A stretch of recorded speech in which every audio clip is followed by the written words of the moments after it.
Welcome to our podcast, hosted by me, Rob DeLella. I'm one of the owners of Robert of Philadelphia Salons, 3 salons in Florida, Naples, and Bonita Springs. We have a team of over 50 people, talented stylists and support staff. However, this podcast isn't about our salons. We're looking to find the great people in the world who are making a difference, contributing to people's lives in a positive and kind way. Who are those people? Listen in. Welcome to the podcast. Hi and welcome. She's finally here. I promised she would be here, and she's here. This is a really big deal, and an honor for me to share somebody super special to me and to many, many people in the world. So that's why I think it's a very special that you're tuned in to check this out today too. So Lisa's somebody super special in my life for a lot of reasons, personally, professionally, and you've impacted my life in so many ways and a lot of lives. And we have a chance to get inside of her mind. So she's been a mentor to hundreds of people. She's traveled the world. She has accomplished so much in this business, let alone as a mother and as a great person to have in the community and in our family. So we get to talk today and find out how she did all this, because I get more comments from staff and former staff about how you've impacted their life in such a way that it goes on and on and on. Like their careers have changed, their lives have changed, the way they're a mother has changed. So, ladies and gentlemen, this is Lisa Reynolds. Such an introduction. Oh my goodness. Well, she's also super humble, and continues to be ranked in the top 1% of stylists in the world for a lot of reasons. Her technical ability, plus her ability to relate to people, because the industry is not just about a great haircut, but she does that too. But the way she has people just love being with her. They love their time with her, and it's kind of a gift that she has. So, Lisa, welcome. Thanks so much for doing this. Thank you. You have been a part of the family, the Robert of Philadelphia family back. You were talking about it earlier today about your, before this, we've been together for a while today, having many conversations about the next generation of people, what's going on currently, the middle of season, life, just a lot of things we've been chatting about. And they had a meeting this morning about the future of the next generation of people. So for you, when did you when did you move to Florida? Start there. It was in 1987. And actually, I believe I started with the company in November of 87. So what's that, 3 years? Yeah. I started at the Ritz-Carlton and moved downtown about 8 months later, I think. We had the salon in the Ritz for a while. Yeah, and came down to Broad Street, and then we moved that salon to the old Naples pub, and now currently at Bayfront. So it's been a while. I've been around the horn a little bit. Yeah. Ever a tour at the Village? No. I did help open the promenade up here when Jerry was here too. I think I took a day, he took a day for a couple years. Really? 1 day a week. I came up, about that. I think, for the first 2 years until people started getting their appointments mixed up between here and downtown, and then it got to be too much, because if they made it here and thought it was there and vice versa, so it just got kind of crazy. Yeah. And the place was up and running, so I just went back to Bayfront. Yeah. Wow. To stay there. Wow, that was I remember that now. A couple of years I did that. Mm-hmm. Just 1 day a week. Yeah. So if you're somebody who wants to know how to do life right, to get the most out of life, to have a great career, a great family, and have balance in your life, you are somebody who I've always looked up to for that, because you've been able to do that as far as I can see. You know how to draw that line, and you're somebody for me who I know I wouldn't, not that my well-being was something you always stood for, like trying to get me to boot camp. I'll never forget for so long. You got to come, you got to come, you got to come. And you just never gave up on me, always inviting me to go to this 6 a.m. boot camp. That's what it was, 6 a.m. Rob's right. 6 a.m., that's right. I just hated 6 a.m. always. And I would say, yeah, I'm going to come. I'm going to come. Someday I'm going to come. And I would make her promises. And then finally you said, okay, Monday. And I was like, oh, shit, this is real. I got to pick a time and a day. And I think once I said yes, and then I had to. And much then, to my surprise, when you said yes, I was like, oh, yes, that's a yes, yes.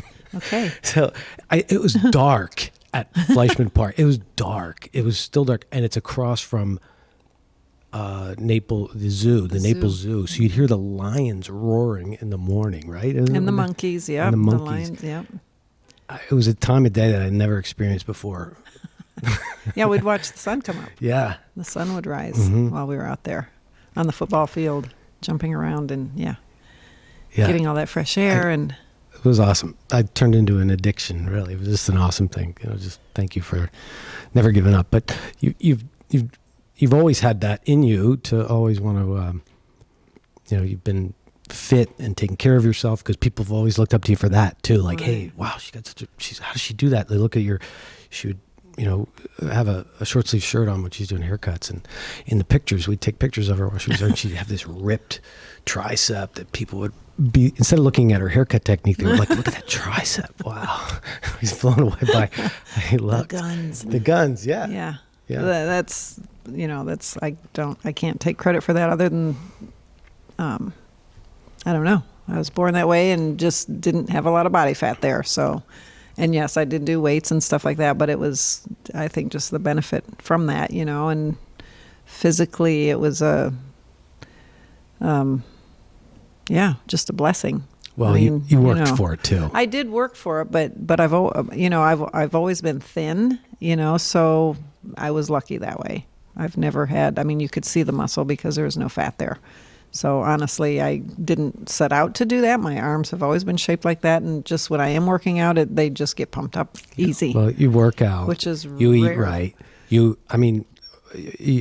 hiked, you've climbed mountains, you've done, how many mountains? Oh my gosh, where have you been in the world for that? Yeah, there's been a few of those. I would have to stop and think about how many, but I think it's something like 7 different countries, and I don't know how many different mountains. I'm still doing as many as I can when I can. It's, the large ones are, I have a few left on the list, but whether I'll get to them or not, I don't know. I hope. And I love it. What were some of your favorites? Well, the first one I ever did was Kilimanjaro in Africa. My first experience of that kind of outdoor activity. I've always been, I was raised on a lake, and we were always outside. I live outside. I sometimes sleep outside now, still to this day when it's nice and cool. I like the outdoors. And so when I had the opportunity to do that mountain, that was the first one, and it just went from there. And I, did numerous more, and the first 2 were for fundraisers, and after that, it was just because I was addicted. Yeah. And just made it happen. It wasn't like you just sign up and go get on the mountain, though. There was a lot of... Yeah, you have to, one of our guides told us, and this guy is a very infamous mountain climber. He said that you need strong legs and lungs to do what we're doing on those mountains. And at the time I was running and lifting weights, and I had very strong legs and strong lungs with the cardio and all that. And honestly, it's 80% mental and 20% physical. So you have to mentally want it, I think. Physically, yes, you have to be ready for it, but mentally you can, kill yourself mentally and not make it happen over the physical part. Because when you think about it, you just have to overcome that pain and keep moving on, and that becomes mental at that point. If you're in pain or you're thinking you can't do it or you're feeling defeated, that's all in your head most of the time. Sometimes the altitude gets to you. A lot of people it does, but you have to kind of decide In my opinion, it's always mind over matter. How bad do you want it? So it's like with anything else in life too, Yeah, because you apply that to Everything. many areas of your life. Everything. Yeah. There are certain things that, I think, that just don't really matter. So you let them go. And there's other things that you really want to change or really have a passion for that it's like, no, I'm just going to make this work. It's got to work. It's going to work. Yeah. And put your mind to it and you do it. Yeah. Because I see you do that. I know you do that in so many ways in a lot of areas, not just, but you describing what it took to climb a mountain, whatever that mountain is, whether it's back here in Naples, right? With your growth, or with growing as a stylist, or with growing other people, whatever challenges you've had in life, or whether it's in relationships or raising your son. And, right.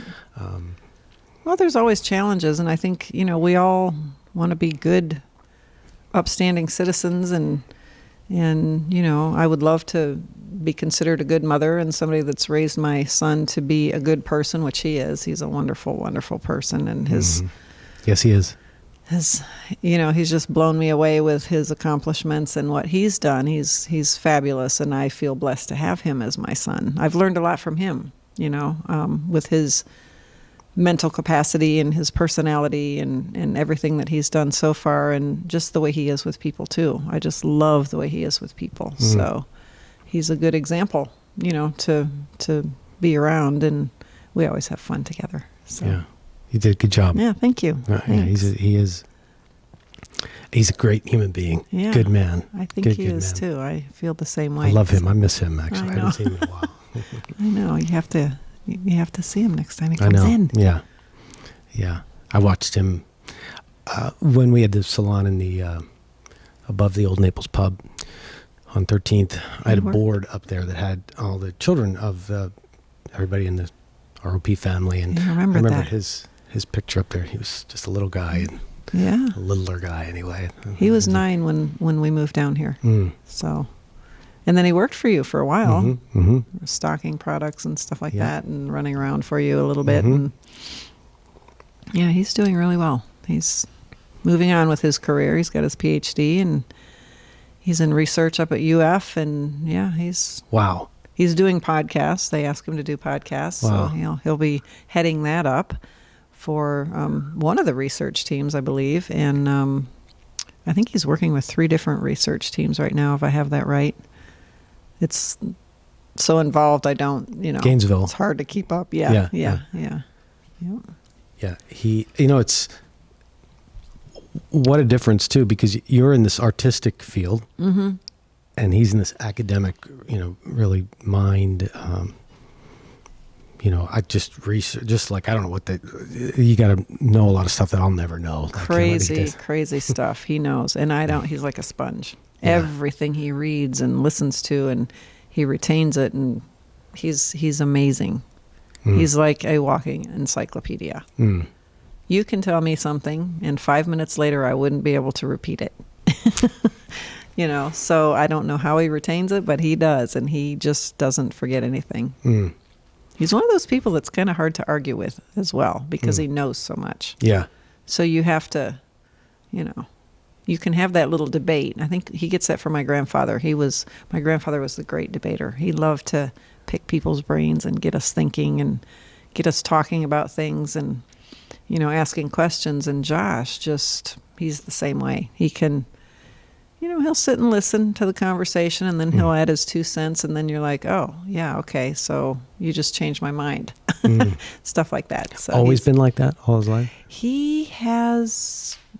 Pretty much, yeah. I mean, even from the time he was a young kid, he was always receptive, and he was a good boy. So he's just been good. I've been very fortunate. He was 3 when his father and I split up, so it's been pretty much him and I, for a long time. And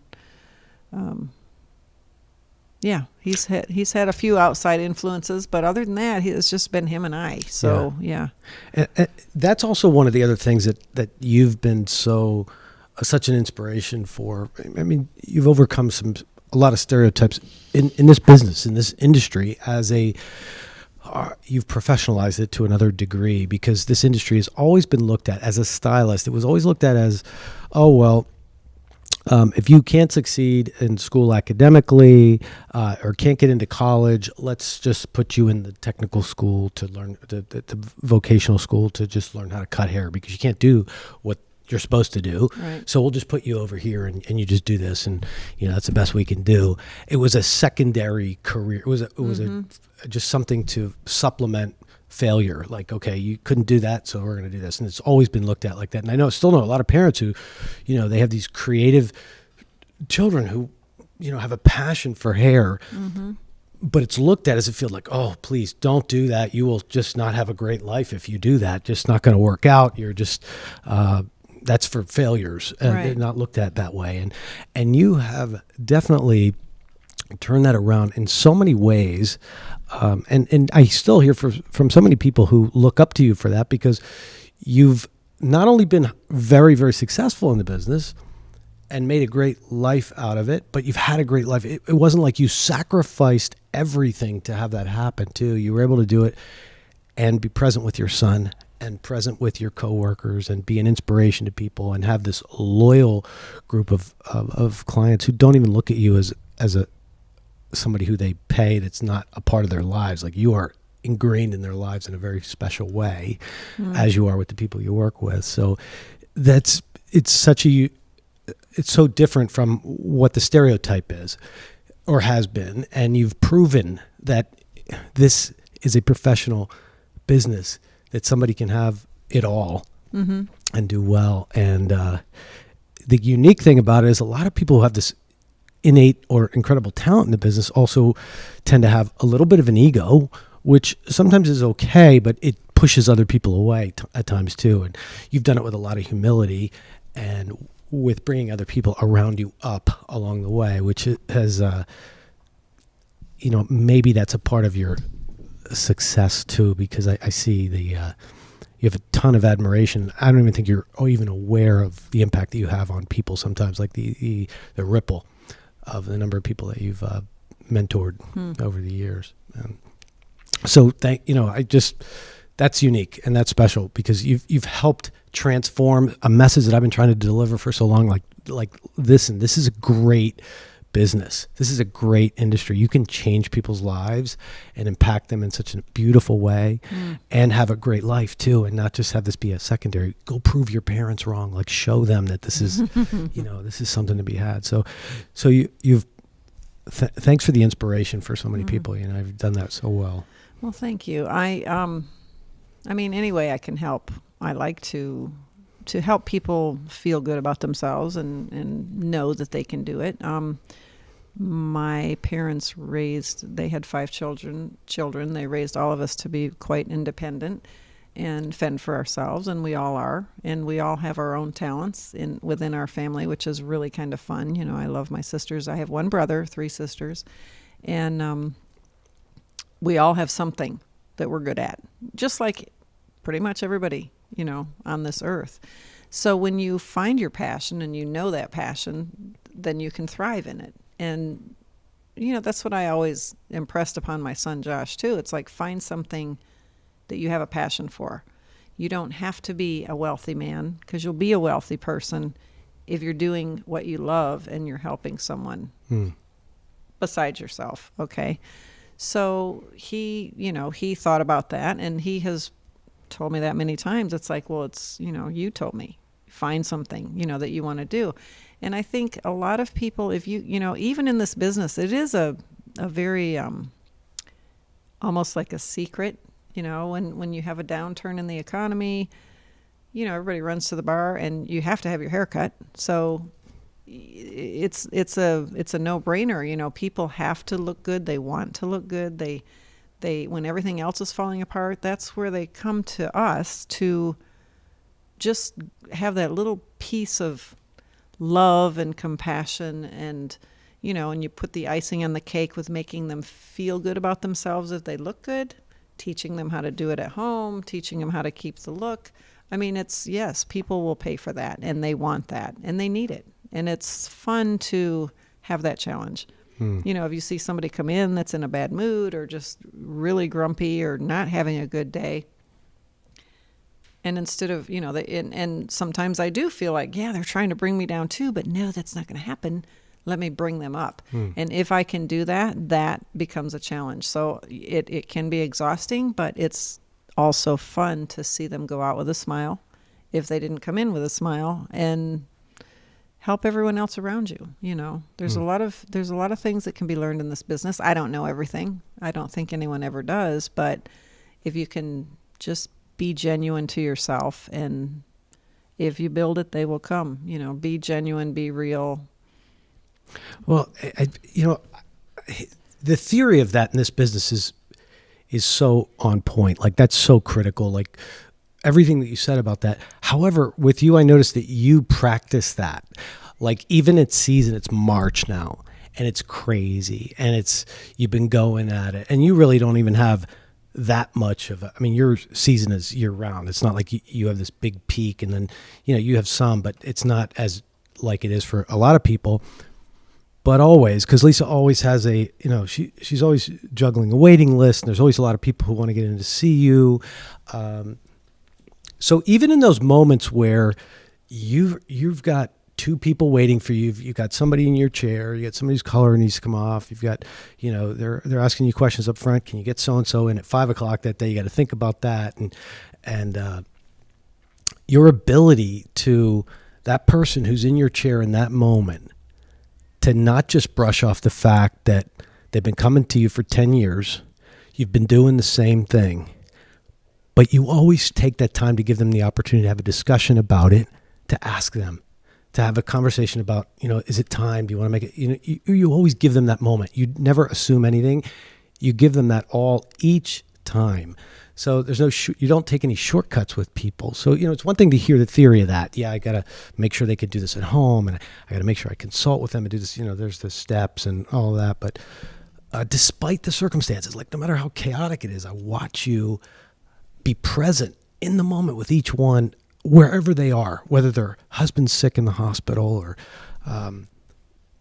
they're going through something and dealing with something, or they're in a rush themselves.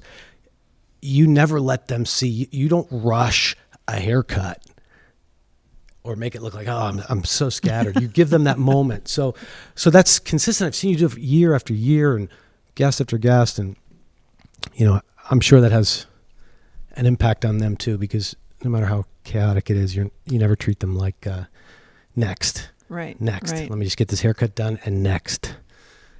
Well, it's not really about that for me. I do. It is important to me. I guess it's the golden rule. You treat people how you want to be treated. So I do. When someone's sitting in that chair and they want my attention, I try to give it to them just as much as they need or want. I am juggling in my mind. Sometimes it can be a challenge, and sometimes I think I'm not hiding my emotions very well, but I try to, just for them, because I don't need to put that on them either, so it's just it is exhausting sometimes, but it's a challenge, and I like that challenge. Yeah. I like to challenge myself to be a better person, to take away my own, take my eyes off me and put them on that person in that chair. What do you need? Or even the person at the desk that's having issues checking out or with the price or whatever. I've been called up there to help with that too a little bit, and I try to soften things and try to, work it out to where someone is going to go out calm and happy, so it's I don't know, it's just the way I am, I guess. Yeah. I don't like the drama. I don't like being upset. So when someone's upset, I know that feeling. I've been upset. I think we all have been. I don't like it. I don't like to stay there. So if I see someone that's upset about something or whatever, then and they're sitting in my chair and they're unloading and it's got nothing to do with their hair, you have to listen and you just do the best you can, personality-wise too, to help them come out of it. And then you have to still give them the best haircut and make them look as good, because that's the icing on the cake. If you can listen to them and let them unload on you and offer any, kind of friendship that you can to make them feel better, it's it's a win-win situation. Yeah. You know, you send them out looking gorgeous and they feel so much better and they're happy. Yeah. You know. So all that's going into each hour with them, and that creativity, that transformation of look. I mean, I see a lot of people who you may have been doing them for years, but when they get out of that chair and that cape or smock comes off, they float. Like you gave them a new level of sexiness in their life, or there's something about it. And they'll stop me and say, you know, I've been going to Lisa for 10, 15, 20, 25, whatever the number is, because there's always a big number. And look at me, I mean, it's like you may have even done what you had already created before, but you gave them this new flair about it that just has them see it in a new way. And I love to see them sparkle on the way out, because it's, they get that specialness each time. So, you know, you work here and we're talking about you, but as a whole, as a stylist in the industry, for anybody seeing this who wants to be successful in the business, who wants to have this as an amazing career, to have the life that you want, to be able to travel, to be able to be a great mom, to be able to be somebody who everybody loves to work with. There are some really golden secrets in what she's saying, because I've watched her do it, and I see other people who, you know, they want to resist that and say, well, yeah, but it's whatever, it's the clients I'm getting, or it's the people that I'm getting, and you end up then attracting these great people too. You have a great magnet to goodness, so you get a lot of good people around you too. So I would hope so. I would much rather hear good, positive things like that than anything negative. And I think, I don't know, I'm sure there's a lot of secrets. I don't know what they are. I think probably the biggest one is to we are here it's a service industry. We're here to make people look beautiful and feel beautiful. The feeling beautiful just comes not just from looking beautiful, but from what you give that person while they're in your chair. You give them what they need at that moment. Yes, they need their hair done, and sometimes it is all about their hair. Sometimes it's not about their hair at all. So you have to learn, and I guess maybe just being in the business for as long as I have, you get to know your people. They become friends. You get to learn what they're all about, and you know them, you know. And the new people, you just want to kill them with kindness and just bring them in, welcome them. It's a happy place. Everybody loves the salon. You know, most people love it there, and everybody that I work with is great. You know, we all interact very well together, and I hear that all the time, how happy it is there, and how everyone interacts, and everybody's so nice. And so it's just, it's good. It's just treating people how you want to be treated. And when I go somewhere, you know, and I'm not treated with kindness, it's not, I don't, you know, do anything about it, but I do notice it. It's like, okay, that's going to make me a better person when I have to deal with someone. I don't want to be treated like that. I want to be treated like this. So it's just, you know, it's a feel-good world. And in this world right now, with everything happening, there's a lot of stuff going on that you don't feel good about. So if I can be the light in somebody's life for that little speck of time that they sat in my chair, I like being happy. I don't like having agita. Yeah, agita. Oh, yeah. Agita. You know. That Italian stuff that goes on. I quit doing that a long time ago. I said, that's it. No more of that. So, I mean, it sneaks up every now and again, but, you know, you just try to push it away, and it's a choice. Yeah. We all have choices. It's a choice. Bottom line. Gold. You're getting it all. If you're still tuned in and you're listening, because you got to this part here, I'm just going to let you know that the first 10 people that send an email by the end of March, so whenever you're listening to this, March of 2020, we're going to give away 10 $100 gift certificates to the salon. So you can go see Lisa or anyone you want in the salon. So whoever's listening and paying attention to this, you got a chance to win, to not win. It's just the first 10 people. You're going to get a $100 gift card. So if you made it this far, congratulations. So, and you made it this far. Good job. I made it this far. Good. I'm here. All right. Well, somebody who might be somebody who's a gift certificate winner, or somebody who's thinking about coming to our salon, to you, or to any salon, what are you seeing for trends or things that people can do to get that sexy back?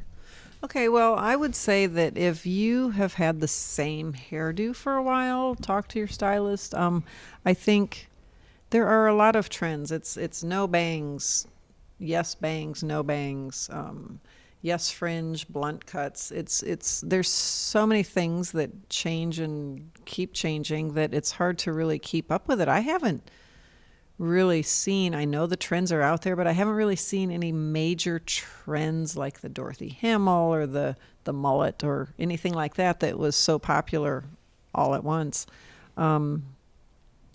What I have felt like in the last number of years now, it's whatever suits you and your lifestyle and your hair texture, your face shape. You want something, and what I'm seeing, most of my clients want something that's easy for them to do at home. So when I style it and they go home and style it, it looks the same rather than, looking better when I do it and they get home and can't do it. So, and I hear that a lot. That's what people want. They want, yes, we should be able to do it a little bit better because we're professionals and our arms aren't attached to their bodies. That's what I always tell them. That's why I can do it better.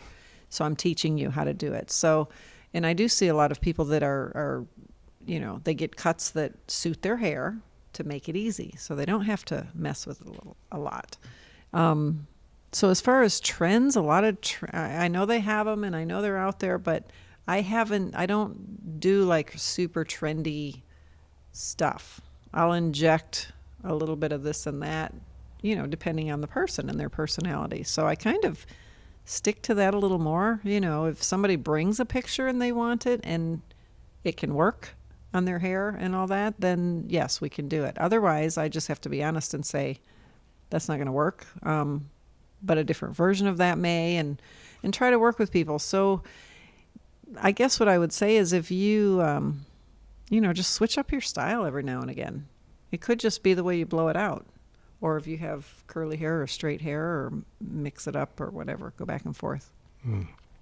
Awesome. Color's always good. Add a little bit here and there, So good stuff. So they're looking good, not only when they leave you, but they can look good on other days too. They don't need they have that. It's a cut that's going to last, and they can create it at home. That's a great joy for me. That's my feedback is when they come in 4 to 6 weeks later, and I'm looking at them and they look great. It's like when I can actually say, "What are you doing here? Your hair looks great. You don't need to be here. Why are you here?" Well, I need it trimmed. But they're doing it at home, so they've done it, and they're showing me that it looks good. So it looks good when I'm not doing it, when they're doing it. Yeah. That's important to me. It makes me realize that I'm doing my job the way it should be done too, so. How about for cosmetology students? So students that are in school right now or just graduated recently, or they're in their 1 to 2 year mark after school. I hear a lot of, there's a fear around haircutting. There's a lot of them love color and they want to do color. They just have this fear around cutting hair is more permanent than messing up a haircut is more permanent than messing up a hair color. So there's a lot of how, because you teach haircutting too, and teach a lot of people that. How do they deal with that? Well, again, pictures are everything.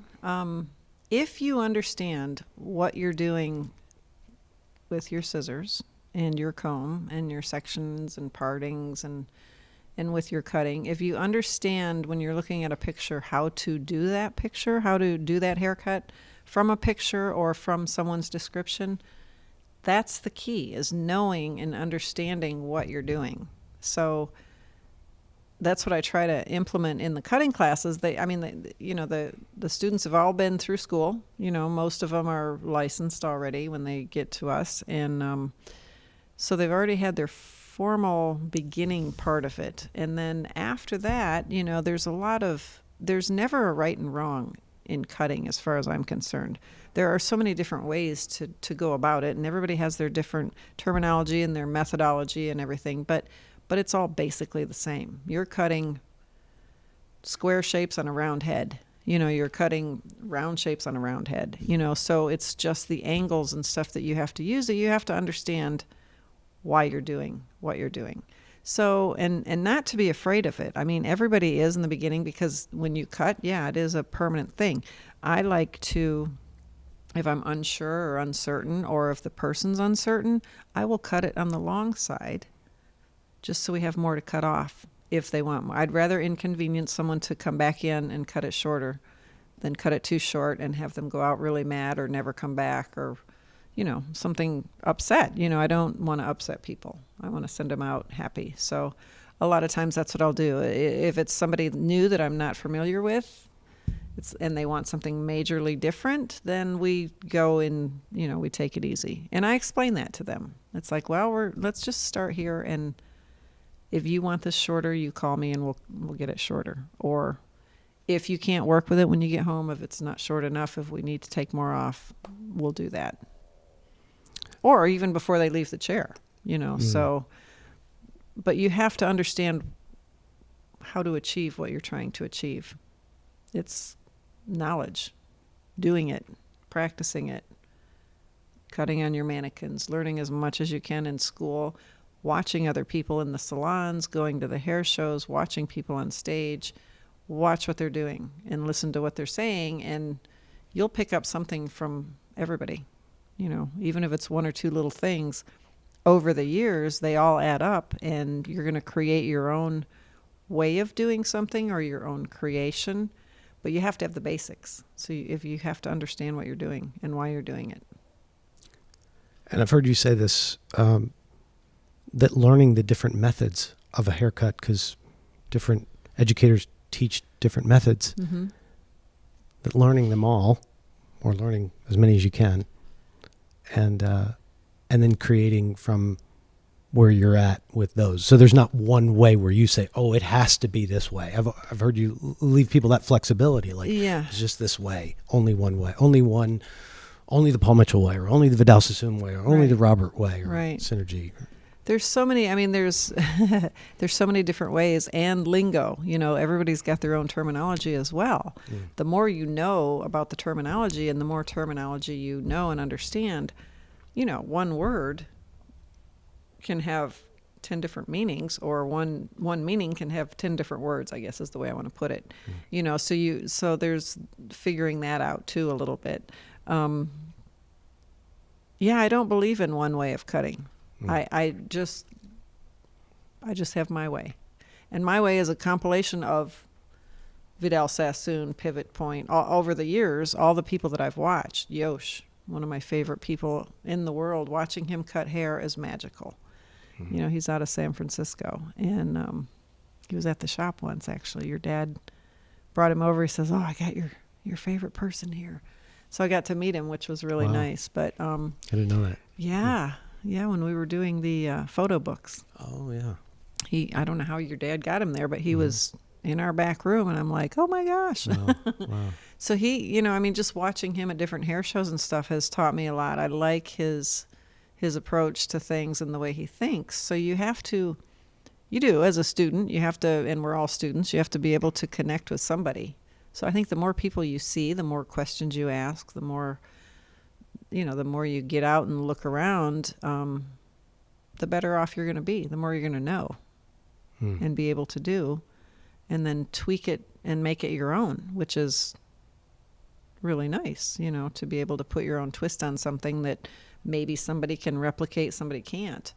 I don't know how many times I have people come from up north and say, well, just follow my guy's lines, follow what he did. Well, I can look and see the haircut, what it's supposed to look like, but sometimes when I'm looking at the lines, they don't make sense to me.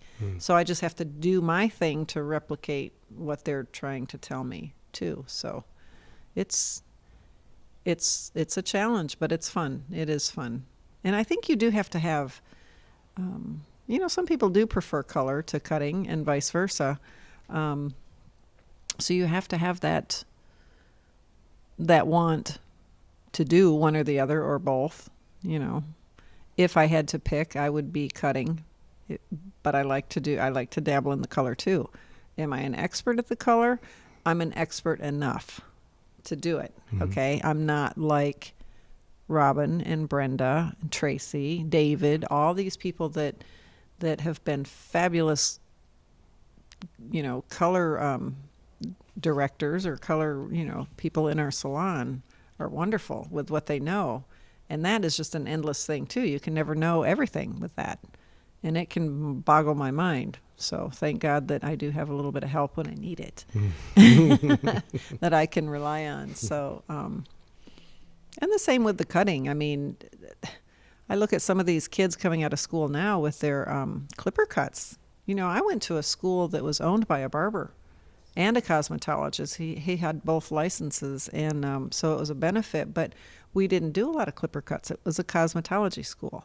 So we learned some of the barbering techniques more with our shears than the clippers. And I don't use clippers. It's all shear over comb, the old-fashioned barber way. And these kids now are learning their clipper cuts and everything, and they're great. As a matter of fact, I was just saying to Selena, she needs to teach me. I need to have a class from her to do the clipper cuts. Whether I'll get into it as much as they are or not, I don't know. But, you never know everything in this business.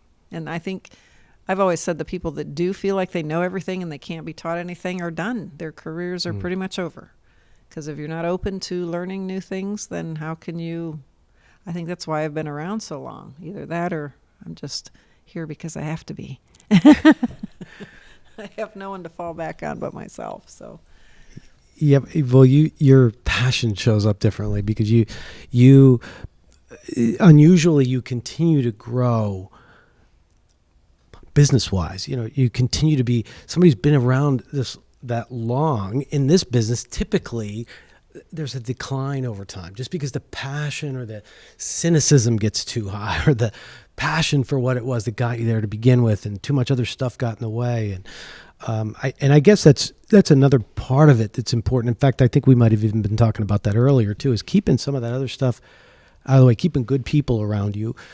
So, because when you're good, then you can fully create, invent, and your passion can come out all the way. Like you can create. And, it's one of the things that I think is so important about, I remember going back many years in our company alone, is seeing the fear and the worry of people in the summer, especially when we were slower, when the seasonality was much worse and we were strictly commission, and watching young mothers, worry about whether they were going to eat or pay the bills. That it's very hard to be creative in that, with that emotional state, or if you don't know if you're going to have a place to live, and you're trying to be creative. They don't work together. So having a good, being in a good place, and I think you talked about, we were talking about that, like keeping the good people around you. That's so important, or not letting, keeping the ones that are toxic to you at a distance, or whoever that is, because I sometimes used to be really good at attracting toxic people. So I wondered why my life was a mess, because I always sometimes had people that I was trying to fix or make better, and it just wasn't going to happen because, that's just what was going on. Yeah, I can totally agree with you. I'm always feeling like I need to help and fix, and you don't. I mean, you can't always. So you can only do what you can do, and hopefully they'll just come on board. And it's a business where we can all share and help each other. And when that kind of harmony is happening in the salon, it is such a beautiful thing. Yeah. I mean, it is such a beautiful thing. And I think we do have a good teamwork, in the company throughout. We've got the 3 different salons, and they're all different personality. I can only speak from Bayfront because that's where I am, but I think we have a great group of people there. The clients, that they notice it. They notice when things are off as well. If there are some issues that are happening, which I don't like that to happen, but you can see that. So. And I think Bayfront, we have been exceptional over the years. And if somebody comes in that's not quite fitting in, they don't last. Yeah. It just doesn't work out. I think most people there consider themselves part of the family in a very short time because of the people that are there, because of the people that have been there and have worked. And, it's like building a patchwork quilt. You just keep adding the color and the And I don't mean hair color. I mean the colorful people and the Yeah. lives and the things that you build and touch. And you and your family have done that, in my opinion, because it has to start somewhere. You have to have a foundation. And I think your mom and dad started that foundation of family and making everyone feel like family. And when you feel like family, it is a secure, safe feeling. Mm. So I think for the most part, we have that, you know. You know, And I think that's, I mean, you've been a key part of that because you've carried on mom and dad in a way. You had a lot of them, you were around them and had a lot of them in you. Yeah. Yeah. And I'm grateful to have you have what you have in you from them to be able to give that to others too, because that piece of them is in you. You know? Yeah, well, that's because I've been around so long. Yeah. Yeah. A long time. Yeah. And something else you said too, like the group at Bayfront, because there's a team there that's been together a long time. That group's been together a long time. I mean, so Lori just the other day celebrated her 20th anniversary, and that went by in like a minute. 20th here? 20th at our ROP anniversary, Okay. right? Yeah. I don't know how long she's been married. I think sometimes the relationship with ROP family is longer than personal marriages. Right. Some marriages that go around, or they're healthier anyway. It's healthier. So, yeah, that's a whole other Okay, thing. or okay, so Trish and I, we always laugh because Dr. Thompson, our gynecologist, I have done his hair from the minute I came in town, and I worked at the Ritz when I first started. And It's been that long, yeah. he's been my doctor. I've been his hairdresser. He still comes in. I still see him. And Trish and I were laughing.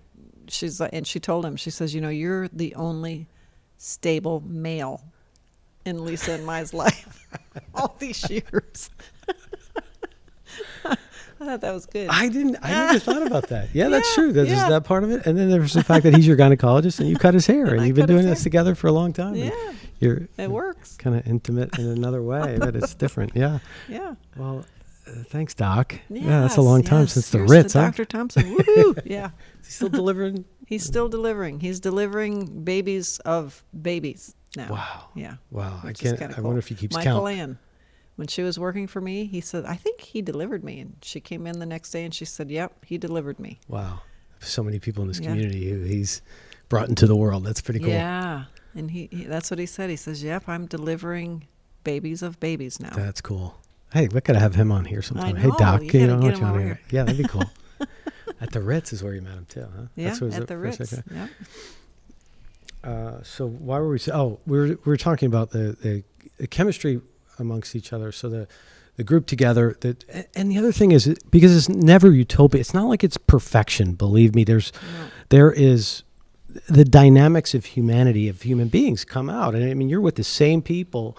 You're with them more than you are with your family. Hours on hours in stressful situations, and stuff comes up. So that's common. I mean, it's normal. If it didn't, it would be weird. I think we'd be putting drugs in the Right, water for right. people. So that's a part of it.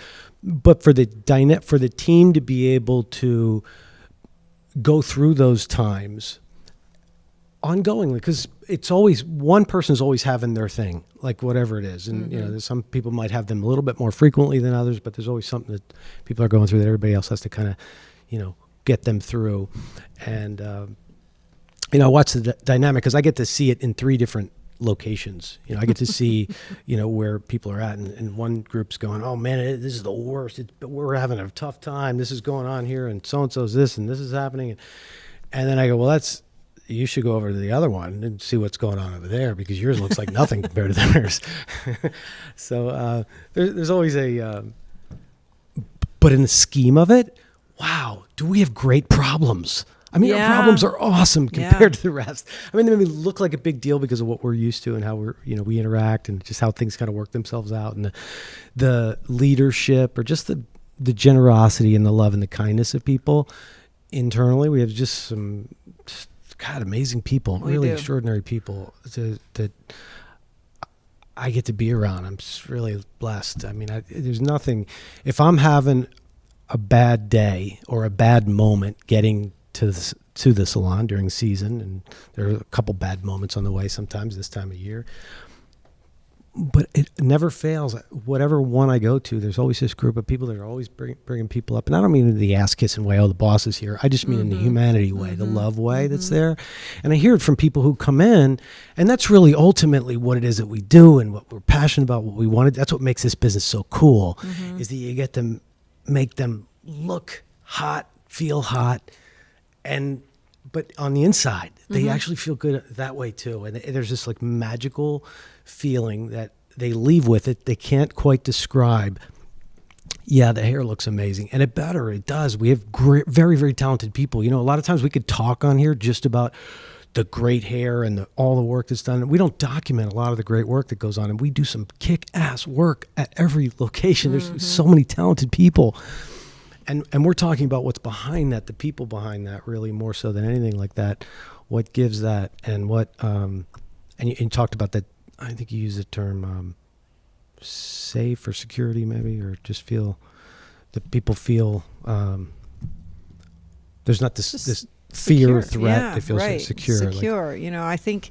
I mean, you, like I said, you and your family have brought us into your family, basically. I think, you know, when your mom and dad first started, of course, I came down here, they started in 80. I didn't start until 87. So 7 years later, and you pretty much had it up and running, and it's always evolving. But the love that they put out there, and the understanding, and they want people to succeed. So they're, you set the rules, but you can bend them a little bit when you need to, and you're not so rigid. And it's like a family. And when people have little mishaps, like families do, you have your little spats, and then you forgive and move on. And we've always been able to come together again as a family. And people, we have longevity. We have a lot of employees. I know at Bayfront, throughout the company, but at Bayfront, again, because that's where I work, there's a lot of people there that have been there a long time. Yeah. You don't have a big turnover down there. So there's something there that works, and I don't know. We're just lucky, I guess. And I shouldn't say that, because luck, my son would say luck has nothing to do with it. You make that happen, which I do agree with. But for some reason, I think we just have a good group of people there. Yeah. And it just works. Well, and everybody knows that. Everybody, it's such a collective thing, because everybody knows what works and who works. And, we want to give everybody the benefit of the doubt. But when we bring somebody in, we're going to do our best, and the group's going to do their best to bring that person up and get them to that next place. And then, if it's not there, it's not there. It's just not going to fit, and they're not going to work out long term, because they're not lifting the rest of the people up, or they're costing too much of everybody else to help them with that. And we may not be the best place for them. We don't know. Right. But as a whole, that's why you're so key. And I'm so glad we get to document this and talk about this and put this on video and audio to have this, because we were a baby. 7 years. The company was a baby when you started. We're literally 7 years in the scheme of, we're about to celebrate 40 years now. In this location alone, which is the youngest location, which opened in 97, we're at the Promenade. Okay, 97, wow. Which has, what would be considered the younger group of the next generation of stylists here. Christy, I think, just celebrated 13 years here. Wow. And she's still a baby, but she just celebrated 13 years. And Brittany and Jade, 10 plus years, more than that. Carissa seems like 10 too. I know it's not 10, but I know she's been everywhere. Baby, right? Is she the newest here? Now Krista is. Yeah. But Carissa is for here. Carissa, Yeah. She's the I think so. Because Nikki's Nikki's here too. Nikki's 20 something. Nikki was work with Jerry. At the Village, I think so still think of her longevity throughout the whole company. Well, it's everywhere, and I was just thinking of here, because these are like the baby. Like, you raised some of this group here. Some you were of part them, of that. yeah. Well, I've been here forever. That's why. But yeah, yeah. You can't get rid of me for some reason. I don't know. Not going to happen. Trying, but not going to happen. Edward's 70, and he's 70's the new. Edward's not going anywhere. He's gonna be our next. He's gonna be here forever. Who am I thinking of? Arthur. Yeah, we were looking at pictures. We were trying to figure out how old he was. How How cool was he? Yeah. I mean, he was a hairdresser for many, many years, and then he came back and just wanted to be part of it. So he came back assisting. as an assistant, and he was an old man then. Supporter when he came back. I don't know how old he was, but he just had that look. But everybody loved him. And the thing about Arthur is, if you never met Arthur, first of all, you wouldn't believe that he was, assisting the way he was. I know, right? And then when he left, because then he retired again from us, and he wanted to have like another traveling career as singing with the Barbershop Quartet or something like that. Really? He did like another whole other career that he had after here, which this was supposed to be part of his retirement, but then he went on to. So that's I don't know if Edward sings, but Edward does sing. He's got a good voice. Oh, really? I didn't know that. He can sing. Oh, I gotta Don't get let him tell on you here. He can't. I didn't know that. He can. Oh yeah. I know he liked to dance, but he can do everything. Yeah. Plus, he's funny. So. Very over the top. Funny. Oh my gosh, I love when he does his orientation for new people, that because he's so serious all the time. He has this serious look. He gets you every time. Yeah, he's very almost intimidating looking. People are scared of him because he has this look, and he's just his presence and the way that he is. He carries himself in a way that you're like, oh shit, who's that? Yeah, but he can keep a straight face too. He when does, he's trying to pull your leg. Yeah, like I can't give his secret away. If somebody hears this, he will tell them the cigarette butts. Oh yeah, the new people that come in, you have to go out and pick up all the cigarette butts in the potted plants outside. Whatever somebody's coming over to in the apply parking for. lot. Right. Well, before you leave, you have to make sure you get all the cigarette butts up, and they look at him, and I know they think, what the, but they don't question it because it's the way he says it. It's like, okay, I guess to be a stylist here, I got to pick up cigarette butts at the village. It's special. So funny. Yeah. So right now at this snapshot of life, what are you obsessed with? What am I obsessed with? Oh my goodness. Well, right now the outside and the weather. I love being outside in this weather. We've had fabulous weather. What am I obsessed with? That's a good question. I mean, I don't think I have an obsession. I have things I enjoy doing, and that's pretty much anything outside, physical. I like hiking and climbing and, being in the water and, yeah, you've always been. I've always been like that. So I don't know. Obsessions, I don't know. So I don't know. But you said you just slept outside the other night, right? I did. I slept outside on my pool deck the other night in a nice comfy, and I have a sectional sofa out there and she's right out under backyard. the stars. You're beautiful. Under the stars. She's taken that art. She's so creative and artistic. If you see the way her home is in the back there, it's almost, you don't feel like you're in Naples, Florida. Although Naples is beautiful, but you just feel like you're in another country. I think it's back a there little sometimes. secret garden, kind of. Is, I mean, it's nothing special, but it's my special. It is special. And people, that's probably the highest compliment when people come over, for them to say how warm and comforting. Some of my friends call it the spa.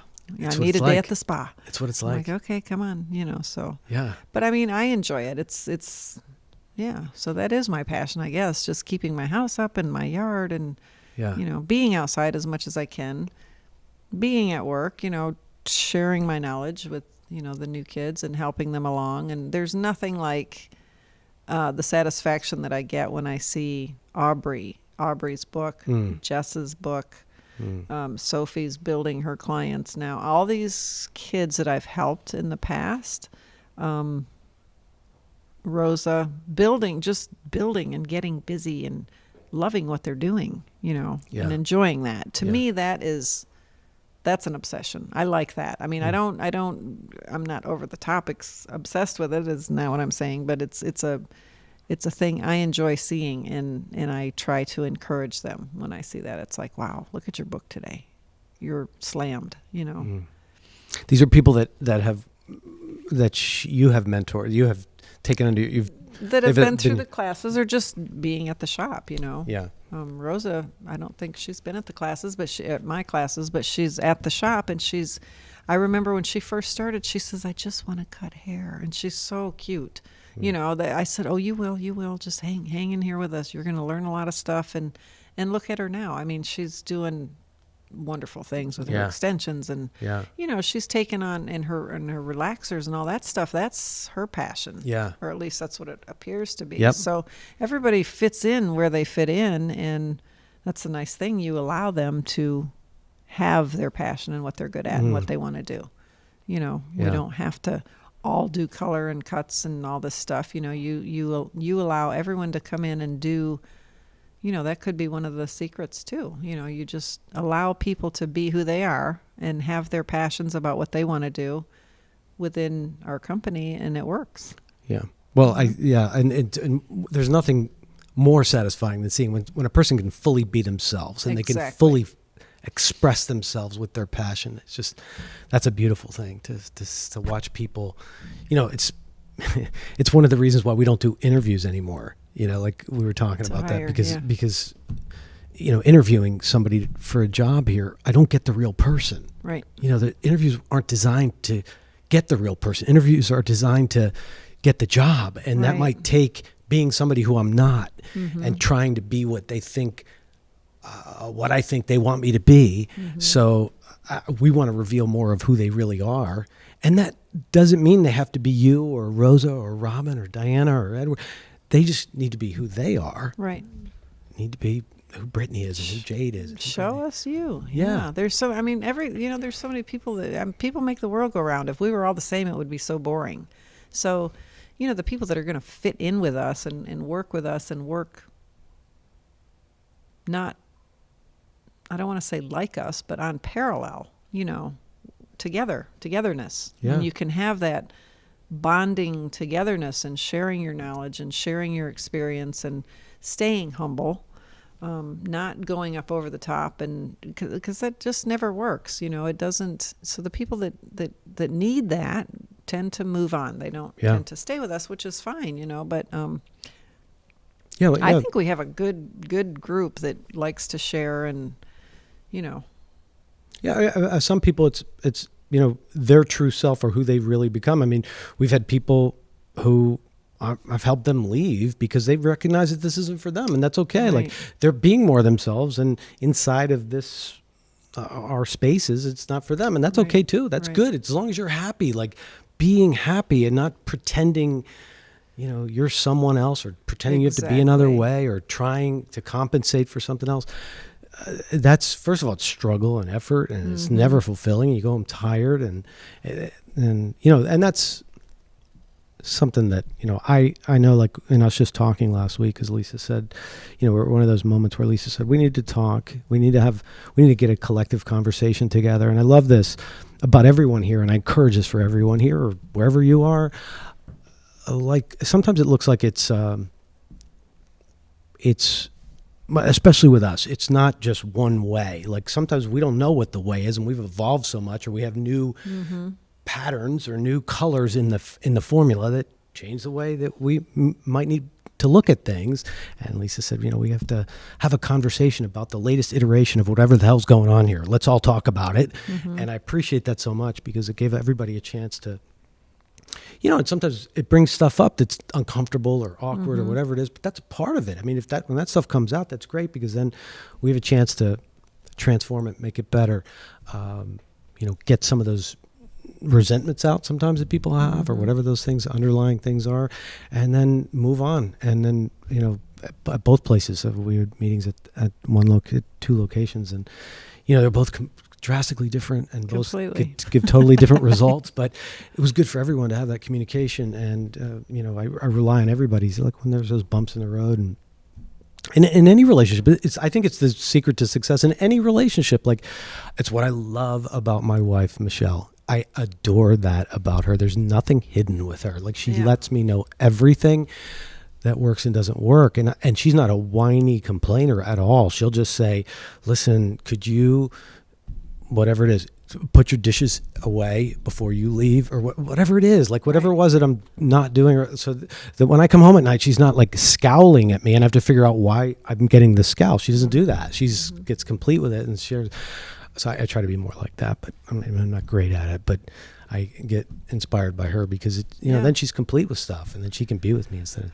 Well, I think communication is it. It's huge anywhere you are in this world, and how you communicate. I mean, if you're upset about something, and me personally, if I get upset about something or I don't get offended easy at all.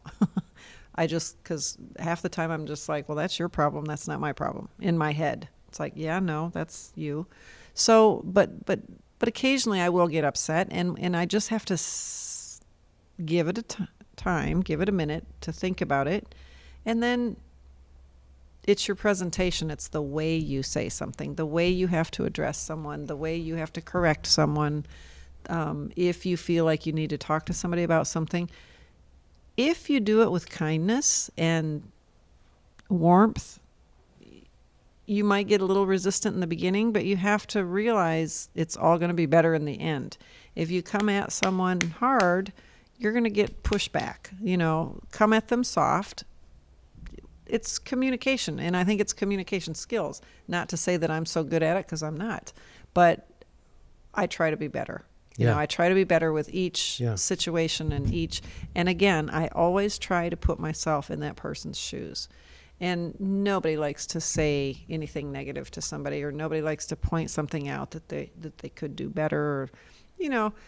I've had things pointed out to me, your dad, numerous times, like not numerous. I can remember one time specifically, I went home in tears because he gently said, I think you should, step up your game with your clothing or whatever it was, something I had on. He thought it didn't look professional enough, and I thought it did. So I'm like, okay, so that really, it was like upsetting to me. And yet he did it in such a way, it didn't make me dislike him. It didn't make me, it made me stop and think. And I don't know, maybe you just some people can realize, okay, that was to help me, not to hurt me. Okay? To better me, to make it better, not to just put me down. That's the way he presented it. Yeah.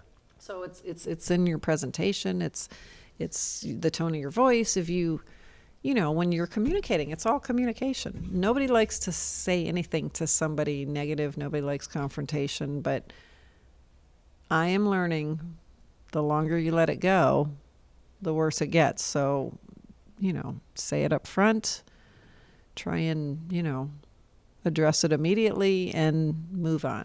It was actually, this is full circle. Jordan, I don't know if you're around, but you remember the last podcast episode was how I teased the fact that I was going to be talking to you this week. And what I said was the type of person that when you're around them and you leave them, you feel better after being with them than you did before them. They leave you feeling in a better place. Yeah. That was how I was talking about you. You're one of those people. Nice. So I was looking for good, who are those people? Because we were looking to see like who else could I talk to here that is the type of person that, that's who they are in the world. Like they leave people in that better place wherever they are. It doesn't mean they don't have stuff, but whatever it is, my father-in-law, the guy is amazing to me, how whatever the circumstance is, anybody who's there, if he's got to go in CVS for a minute and he's in a rush because Judy wants him home in a particular time, he still is so kind to everybody in there. He talks to everybody in there like they're his family. He gives them he's never like so consumed in himself that he doesn't have that moment to make somebody's day. Everybody he touches, and it inspires me like that, and to be around people like that. And that was exactly how I said that people would see you as when they're introduced to you. Whoever doesn't know you, that you're that type of person that. Well, thank you. When I'm around that you, is a huge compliment. Huge, thank you. Yeah, I would only hope that that I would have that kind of effect versus a negative effect on someone. You know. Even in, like people like that have that ability, like you said, like it might even be something that is uncomfortable or if somebody doesn't like, But there's a delivery, there's a way that it comes out that you're just like, wow, maybe that felt a little like a slap, but wow, I needed to do that. And then the end of it is, that's a good thing. And thank you for caring enough to go there with to me. Say and, something, yeah. and to not have me find out about it from 5 other people while you're talking about it or whatever it is, we're clearing it up. So leaving people in that better place. So that's really kind of cool how it came back to that. Cause I forgot how I'd even introduced you as that. I know funny. How I know you and who you are to me. Like whenever I get that time, cause Lisa said, let's have some of that time together. And we got to do that today too, before this, and then spend more time here like that. It's funny. I guess, your past always has something to do with your future and who you are and all that. And I was painfully shy when I was young. I know people don't believe that now. They laugh at me, but painfully shy where I didn't want to talk. And even in elementary school, just being embarrassed to have to give book reports or say anything in front of anybody. Forget that. I was not all about that. And again, with my parents just saying, the golden rule, treat people how you want to be treated. And that generally works. When you're kind to someone and you're smiling at someone, sometimes they cannot be kind back and sometimes they cannot smile, but it's really hard to be mean to somebody or to be rude to somebody who's smiling and being nice. Now, a lot of times I do get in my own little world and people think I'm standoffish. It's not that at all. It's just that I get aloof and I'm over here in my own head and maybe I didn't see you or, whatever. So I've gotten that too. But I would like to think that, I'm not going to, that I would lift people up instead of bringing them down. So that's... It happens. That happens. I mean, it all happens. So you do it. For the people who are still tuned in, you made it this far. So the last group was, okay, send an email for $100, right? So if they're really still here, okay, if you made it this far by the end of March, so I'm going to double it. Let's just see who really listens out where this goes, okay? So this isn't out there right now, right? It's not going live. This is going. This podcast will be done. He usually turns it around in a day, so it'll be on in a day or so. So they'll have till the end of March 2020. Whoever listens to this point, you made it this far, and I'll know you made it this far because you sent me the you sent me the email to the email in the whatever podcast format you listen to it. It'll be in the subject of this, or it'll be up top if you're watching it on video. A $200 gift certificate for services to the salon. Nice. So by the end of March, so get that in by the end of March, and no kidding, for real, $200. So you actually listened in on this all the way. I think that's amazing. Wow. But you get a lot of, hopefully you got a lot of golden gifts out of this. Honor for her to have her here. This is a mug that was a 15-year mug, and you were here for 8 years when that mug came out, right? What year was it? That's 15 years. Yeah. So it would have been 95. This is just a mug that Alexi made, which has mom and dad, Robert and Marlene, on there. That's their wedding day, and that's the... I've seen a lot of designs of these mugs over the years. Yeah, yeah. There's quite a few. We were trying to have them lined up here, but I got to see if we can get them so we can get them on here, because now we got to create the 40th one. So yeah, the 40th year mug. I have someone that knows how to do that too. Yeah. By the way. Oh yeah. Yeah. Well, we should look into that. She can put anything on anything. Yeah. I think so. Ooh, yeah. Nice. Oh, that'd be good, because we have to do that. Yeah. We have to talk about that. We have to, somebody said the other day, because it was 80, we have to do an 80s theme time period. So we'll have some 80s themes that'll be fun. over the course of time, 80s weeks or 80s months or 80% off, or just kidding. That's no. From 9 a.m. to 10 a.m. on Saturdays. Yeah. Well, Saturdays we could. Sometimes there's never so much going on Saturday anyway. All right, cool. So what did you think of doing this anyway? I mean, you were a little hesitant to come chat, and you didn't know what this was. Yeah, I didn't know, because I didn't know if it was live or not. But yeah. I kind of feel like much better, but I feel like a guest on Howard Stern, only much nicer. Not Howard Stern, but I know they do this, and I used to for 2 seconds I could watch him and then I'd have to switch it. But, he had his little girl on the side and they're going back and forth with the headset. And this is just like over the top for me. But, it's been fun. Yeah. Even he's evolved. I guess now it's not all about him taking their, oh my they gosh. probably still take their clothes off and stuff like that. Know. But I haven't seen it in a could while. never get that. I just didn't get it. But yeah. Yeah. He, I think now he's like got this other, he's looked at as a different type of interviewer now. I think he gets things out of people that were different, other than getting them to take their bra off or whatever. That that was kind of his thing he was notorious for.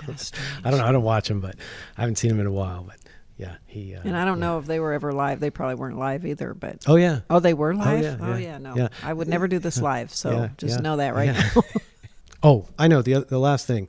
So because this is public, so you were the one who inspired me to work out in the way that I worked out, like to literally, make it a routine and not just go to the gym and do the old style, do a couple of these and a couple bench press and look in the mirror and talk to some people and do the traditional workout 3 times a week, and then leg day and then back day and, and not much cardio, and, introduced me to that whole other style of working out. And then, that led to CrossFit, or just being a drug for me. It really is such a, something that I have to have in my life, because it really makes such a difference. It helps me think more clearly. It really helps does. me just, the pain that I think the day of whatever the drama is of the moment, it takes that all away in a minute, because it creates another pain that's, I have to think about this pain now. You think it, yeah, that's right. It takes your mind right off it. Yeah.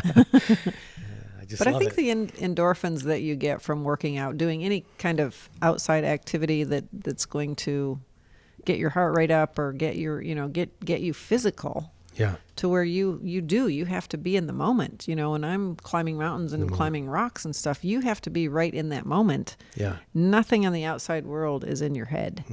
That is a beautiful place to be. When you can be in the moment, which I don't think many of us on any given day can do that very easily. So, right. so that's when you talk about passion, that's what I discovered when I started climbing. Because you're out there, and you're putting yourself through things that you just didn't know you could do physically. But again, it's 80% mental, because you can kill it for yourself mentally.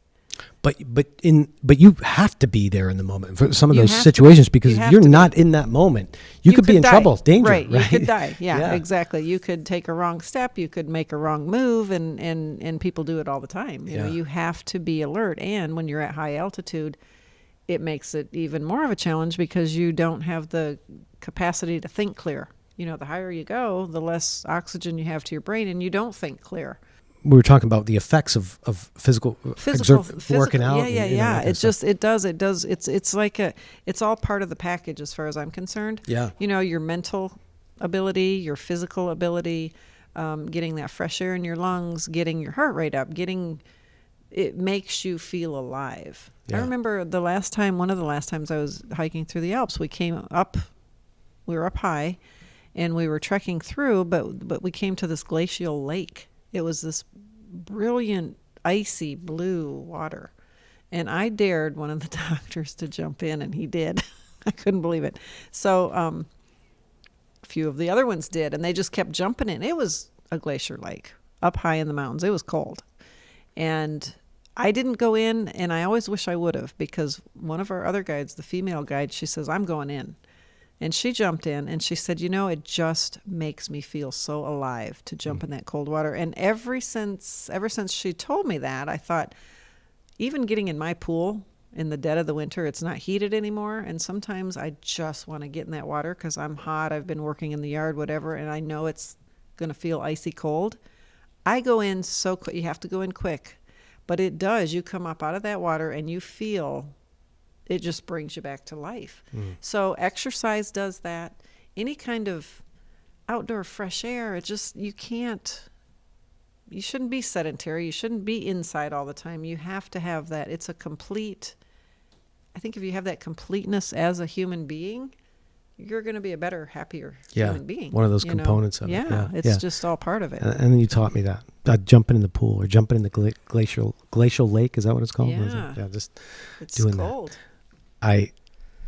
So I'm going to go on record now because this is a good time to do it, because I know I've been kind of, and you're kind of truing me up to that. Michelle and I were talking about it just yesterday about like kind of falling off the wagon and eating more sugar and not eating clean, and the impact that has on me. Sometimes I don't even think about that, but I know it's impacting me. Even if I'm still working out, I always had this justification lately where, oh gosh, at least because I had hernia surgery, and I was like, kind of got out of a routine for a month and went back to it, but still had this justification while I'm working out, so I can throw a little bit more in there instead of just having that one cheat day, a couple more. And this friend of ours makes these unbelievable chocolate chip cookies. They're not ordinary chocolate chip cookies. There's something she puts in them. I don't know what it is. Robin, whatever it is, her name is Robin. She makes these incredible, and they're like a drug. I mean, I love them. I woke up at 3:00 in the morning the other night thinking about them because she had brought some over, and I went and ate one at 3:00 in the morning. So I'm way off. So it affects me right away, because now, even though I'm still working out, I put that little bit of sugar in there, like pants are tight. I start looking at the video, and I'm like, man, I look fat, So I'm going on the record now, and I know Michelle and I were talking about it last night. So you're going to clean the house out of sugar. So by the next, so what's 10 pounds is my goal. Okay, so 10 pounds is my milestone, and I would do that by, so let's say the beginning of March. Wow, March 31st, by the end of March. So 10 pounds by the end of March. That's going to take something big. Sounds like jumping all the way in the lake. For me, I would take big. I mean, what was that, 2.5 pounds a week? Okay, done. So I set it on record. So you set it on record. Well, I know you, so that's how you work. So I have to do it that way. The minute you say it, the minute you speak it, it's going to be done. I have to. If I think it in my head, I nobody really knows anyway, and now it's but see, now somebody's going to hold you It's accountable. out there. Yeah, that's right. Which you always have. It's Tuesday. You going to boot camp? I mean, in a great way. Yeah. Like, so thankfully. Except I've been slack too, so lately. But, you have your ups and downs. Yeah. But you do feel so much better when your diet's healthy. You know, the sugar is a huge, huge culprit for everything.